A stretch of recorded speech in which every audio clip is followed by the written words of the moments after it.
Good morning to all of you. हम पढ़ रहे थे इंटेगुमेंटरी सिस्टम। इसके अंदर हमने देखा था कि इंटेगुमेंटरी सिस्टम के अंदर क्या क्या आता है, क्या क्या ऑर्गन्स आते हैं, क्या क्या ऑर्गन्स इंक्लूड होते हैं और उन ऑर्गन के बारे में हमने पढ़ा था। हमने देखा था कि इंटेगुमेंटरी सिस्टम में हमारे स्किन्स आती है, हेयर्स आते हैं, नेल्स आते हैं एंड हमारी ग्लैंड्स आती है। तो स्किन के बारे में हमने देखा था कि उसके क्या फंक्शंस होते हैं और कितने टाइप की होती है। हमने उसमें देखा कि स्किन 3 लेयर से बनी होती है, dermis, epidermis, dermis and hypodermis. तो स्किन का स्ट्रक्चर एंड फंक्शन हमने देख लिया है। इंटेगुमेंटरी सिस्टम क्या होता है, उसके क्या फंक्शन होते हैं, वो भी हमने देख लिया है। आज इंटेगुमेंटरी सिस्टम का हम बचा हुआ जितने भी ऑर्गन पार्ट है उसको हम देखेंगे। तो सबसे पहले हम बात करते हैं हेयर की। It is also integumentary organ, integument organ. अभी हम इसकी बात कर रहे हैं स्ट्रक्चर से, तो हम देखते हैं स्ट्रक्चर ऑफ हेयर। इसको पढ़ाने के पहले मैं आप लोगों को समझा देती हूँ कि यदि आपको किसी भी टाइप का कोई भी इशू है रिगार्डिंग प्रीवियस लेक्चर्स या प्रीवियस टॉपिक, तो आप मुझसे पर्सनली कांटेक्ट करके पूछ सकते हैं। Now let's start structure of hair. The hair follicle.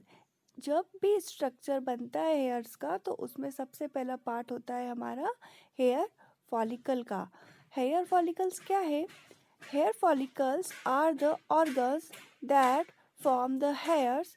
Hair follicles क्या है? एक प्रकार का ऐसा ऑर्गन है जो हमारे हेयर्स को फॉर्म करता है, ठीक है, जो हमारे हेयर्स को बनाता है, वही हेयर फॉलिकल्स होते हैं, हेयर्स को जो ग्रोथ करवाता है। Hair follicles are the organs that from the hair, वही लाइन रिपीट हो गई अगेन, सॉरी।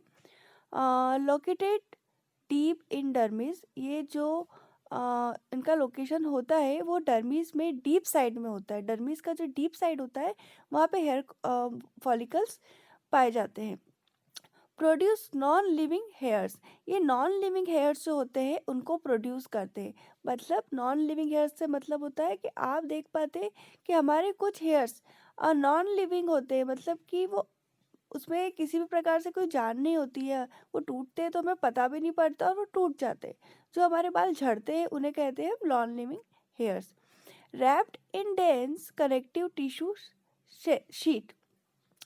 ये क्या होते हैं? कनेक्टिव टिश्यू की एक शीट होती है, उसमें रैप होते हैं।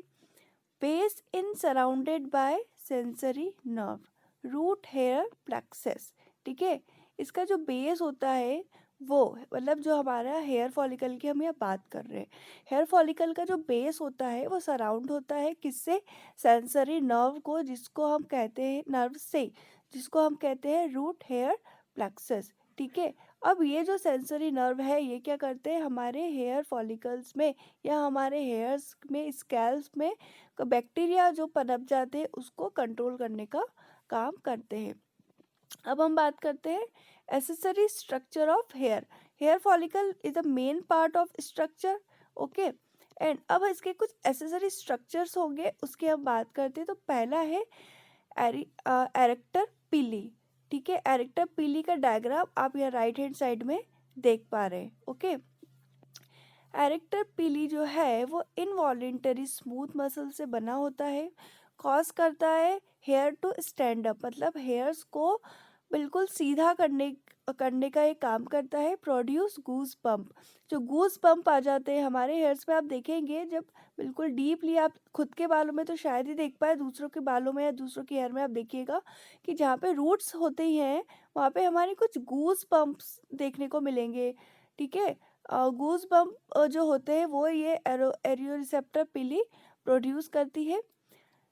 सीबेस्कस ग्लैंड, सीबेस्कस ग्लैंड भी ये प्रोवाइड इसके अंदर पाई जाती है, जो हमारे हेयर्स को लुब्रिकेट करने का काम करती है। Lubricate the hair. Sebaceous gland क्या करती है? हमारे हेयर्स को लुब्रिकेट करने का काम करती है। यदि ये ग्लैंड हमारे हेयर्स में नहीं पाई जाएगी, हमारे जो हेयर्स का जो स्ट्रक्चर है वहाँ पे यदि ग्लैंड नहीं होगी तो क्या होगा? हमारे हेयर्स बहुत ज़्यादा ड्राई हो जाएंगे। ड्राइनेस की वजह से क्या होगा?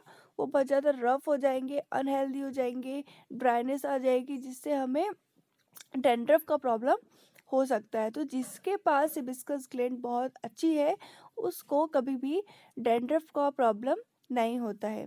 अब हम बात करते हैं reason of the hair. Hair के दो तरीके से रीजन्स होते हैं, मतलब पहला और दूसरा। हेयर रूट से हेयर शुरू होता है और हेयर शाफ्ट पे आके हमारा हेयर ख़त्म हो जाता है। डिपेंड करता है कि हमारे हेयर की लेंथ कितनी है। तो हेयर रूट जो है वो lower part of the hair है, ठीक है। जो हमारा हेयर होता है उसका जो सबसे लोअर पार्ट होता है, मतलब जो स्कैल्प से अटैच्ड होता है, उसको क्या कहते हैं हम? Hair root. हेयर रूट जो होता है वो हमारा हेयर का सबसे लोअर पार्ट होता है, अटैच होता है, अटैच टू द इंटेगुमेंट, मतलब जो हमारा ऑर्गन होता है इंटेगुमेंट, उससे वो अटैच्ड होता है, ठीक है। अब बात करते हैं हेयर शाफ्ट की। हेयर शाफ्ट जो होता है वो upper part of the hair होता है, मतलब जो हमारे हेयर का जो टिप होता है उसको कहते हैं हम अपर पार्ट। हेयर शाफ्ट जो होता है वो अपर पार्ट होता है, हेयर्स की जो टिप होती है उसे हम हेयर शाफ्ट बोलते हैं। Non attached to the integument, मतलब इंटेगुमेंट जो ऑर्गन है, हेयर रूट उससे अटैच था, हेयर शाफ्ट उससे अटैच नहीं होता है। क्योंकि हमारी हेयर ग्रोथ जैसे जैसे होती जाएगी, हेयर शाफ्ट जो होता है वो हमारा इंटेगुमेंट से और दूर होते जाता है। अब हम बात करते हैं यहाँ पे जो हमने हेयर शाफ्ट पढ़ा, आप रीज़न देख लीजिएगा, राइट हैंड साइड में डायग्राम दिया हुआ है, आपको ये अपनी कॉपी में बनाना है, एंड एक ऊपर वाला डायग्राम भी आपको अपनी कॉपी में बनाना है। हेयर शाफ्ट का अब स्ट्रक्चर क्या होता है? ये तीन तरीके से इसमें स्ट्रक्चर होते हैं, तीन तरीके से मिलके ये बने होते हैं, तीन पार्ट से। पहला होता है medulla. Core dead cells contain soft keratin and air to provide flexible.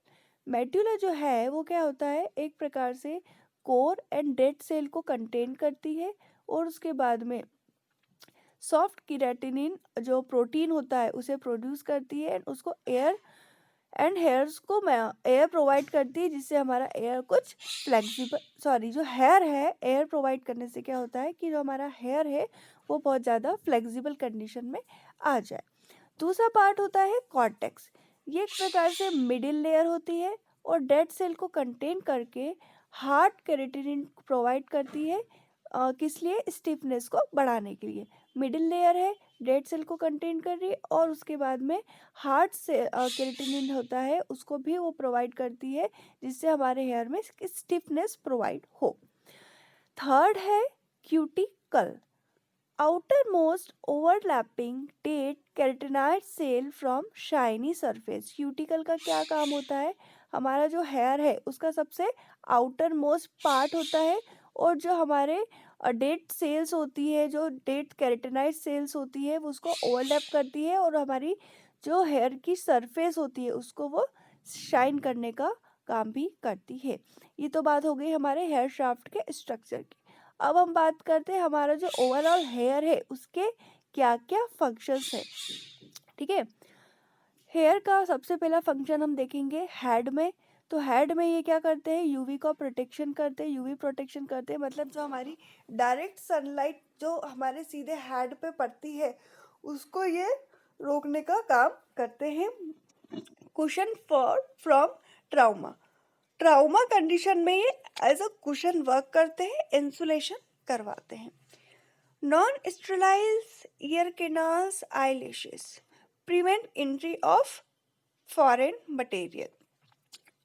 Non sterile ear canal and eyelashes में क्या करते हैं कि जो भी फॉरेन मटेरियल है वो सीधे अंदर नहीं जा पाता, जो हमारे हेयर होते हैं वो उसको वहाँ पे जाके एज अ प्रोटेक्शन का काम करते हैं, प्रिवेंट कर लेते हैं, रोक लेते हैं। क्या होता है, आपको एग्जांपल दूँ, हमारी आईलैशेस पे यदि हेयर नहीं होते तो फॉरेन पार्टिकल आता और एकदम से हमारी आँख में घुस जाता, तो उससे क्या होता, हमारी आई डैमेज हो सकती थी। तो आईलैशेस ने क्या करा, उस फॉरेन पार्टिकल को अंदर आने से रोक लिया। तो ये भी हमारे लिए हेयर का एक फंक्शन हो गया। तीसरा है बॉडी हेयर। बॉडी हेयर क्या करते हैं? Sensory detection. हमारी बॉडी में हमारा जो स्किन है, जब वो सेंसर एज अ डिटेक्ट करता है, किसी भी सेंस को डिटेक्ट करता है, तो वहाँ पे हमारे जो बॉडी हेयर्स होते हैं वो बहुत ज़्यादा इंपॉर्टेंट रोल प्ले करते हैं।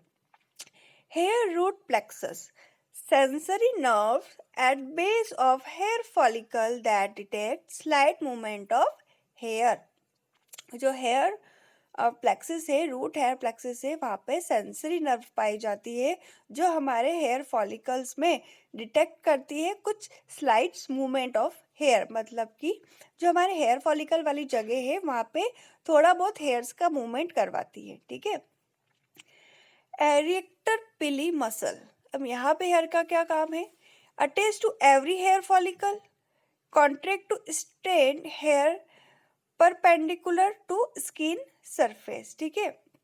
ये क्या करती है? ये एरेक्टर पिली मसल्स है जो हेयर्स में, वो क्या करती है, हमारे हेयर फॉलिकल से अटैच होती है। हर मतलब एवरी जितने भी बाल है हमारे बॉडी में, चाहे वो हेड में हो, स्किन में हो, वो क्या करते हैं, हमारे हेयर फॉलिकल से अटैच होते हैं। मसल जो है वो हेयर फॉलिकल से अटैच होती है, देन कॉन्ट्रैक्ट करती है, हेयर को परपेंडिकुलर करती है टू द स्किन सरफेस। अब हम बात करते हैं, यह हमारा हेयर खत्म हो गया। हमने पढ़ा हेयर के फंक्शन एंड हेयर का स्ट्रक्चर। इसमें आपको किसी भी प्रकार का डाउट हो तो आप मुझसे पर्सनली कांटेक्ट करके पूछ सकते हैं। अब हम बात करते हैं नेल्स की। नेल भी एक प्रकार से हमारा इंटेगुमेंट ऑर्गन है, ठीक है। तो सबसे पहले हम इसका स्ट्रक्चर देखते हैं। तो आप ये राइट हैंड साइड में डायग्राम देख पा रहे हैं हमारे नेल का। नेल क्या है सबसे पहले देखते हैं। Protect finger and toe. Nail सबसे पहले क्या काम करता है, हमारे फिंगर को एंड टो को प्रोटेक्ट करने का काम करता है। Made of dead cells packed with keratin. ये जो बना होता है एक प्रकार से डेड सेल से मिलके बना होता है और इसके अंदर केरेटिनिन मौजूद होता है। केरेटिनिन हमारे नेल्स में, हमारे हेयर्स में, दोनों में पाया जाता है। केरेटिनिन एक प्रकार से प्रोटीन होता है जो हमारे नेल्स को एंड हेयर्स को ग्रोथ करवाने में बहुत इंपॉर्टेंट रोल प्ले करता है। Metabolic disorder can change nail structure. यदि किसी भी प्रकार का हमारे नेल में मेटाबॉलिक डिसऑर्डर हो गया तो वो क्या करता है, हमारे नेल का स्ट्रक्चर चेंज कर सकता है। तो ये तो बात हो गई कि नेल होता क्या है, नेल्स होते क्या है। अब नेल का प्रोडक्शन कैसे होता है ये हम देखते हैं। Occurs in deep epidermal fold near the bone called nail root, ठीक है। जो डीप एपिडर्मल फोल्ड में नियर टू द बोन होंगे उसको क्या कहेंगे हम, नेल रूट। जो हमारा नेल रूट है वो बोन से बिल्कुल नियर होंगे और डीप एपिडर्मल फोल्ड्स में होंगे, तो उससे हमारा नेल का प्रोडक्शन होगा, वहां से हमारी नेल की रूट जनरेट होगी, ठीक है। देन वो ग्रोथ करता जाएगा और एक नेल बन जाएगा। अब हम बात करते हैं structure of the nail. Nail body the visible portion of the nail, ठीक है। नेल बॉडी जो है एक प्रकार से विजिबल पोर्शन है नेल का, जो हमको हमारी फिंगर्स पे दिखाई देता है। जितना बड़ा नेल हमको बाहर दिखाई देता है उतना ही बड़ा नेल हमारा अंदर भी होता है। तो visible portion of the nail है, उसको क्या कहा हमने, nail body. Covers the nail bed, ठीक है। जो हमारे नेल बेड होते हैं वो उसे कवर करके रखता है। Lunula the pale crescent at the base of the nail. Lunula जो है वो एक प्रकार से पेल कांस्टेंट है बेस ऑफ द नेल का। साइड्स ऑफ द नेल, अब हम नेल के कुछ साइड्स देखते हैं। Lie in lateral nail grooves. जो हमारे साइड्स है नेल्स के वो लेटरल नेल ग्रूव्स के लाई डाउन होते हैं। Surrounded by lateral nails fold, ये हमारे नेल्स के फोल्ड में एज ए सराउंड फोल्ड्स होते हैं। And this is the diagram of nail. जब हम नेल को क्रॉस सेक्शन CS करते हैं तो उसका व्यू माइक्रोस्कोप में इस प्रकार से दिखाई देता है। आप देख लीजिए, ये डायग्राम आपको अपनी कॉपी में बनाना है। एंड जब भी हम नेल का लॉन्गिट्यूडनल LS सेक्शन करते हैं तो हमारा नेल इस प्रकार से दिखाया जाता है इन अ माइक्रोस्कोप। अब मैं आपको बता देती हूँ कि CS और LS में क्या डिफरेंस है। CS मतलब जब नेल को हम सबसे पहले आड़ा काटेंगे, ठीक है। आड़ा काटा तो उसको क्या कहा हमने, क्रॉस सेक्शनल, ठीक है। जब हमने आड़ा उसका सेक्शन किया तो उसको क्या कहा हमने, क्रॉस सेक्शन। तो आड़ा काटने के बाद नेल इस तरीके से दिखाई देगा, एंड लॉन्गिट्यूडनल मतलब खड़ा। जब भी हमने नेल को खड़ा काटा तो हमारा नेल कुछ इस प्रकार से दिखाई देगा। यह हमारी जो हमारा चैप्टर था इंटेगुमेंटरी सिस्टम, वो यहाँ ख़त्म होता है। नेक्स्ट चैप्टर हम पढ़ेंगे स्केलेटल सिस्टम, जो हम नेक्स्ट क्लास में देखेंगे। Thank you.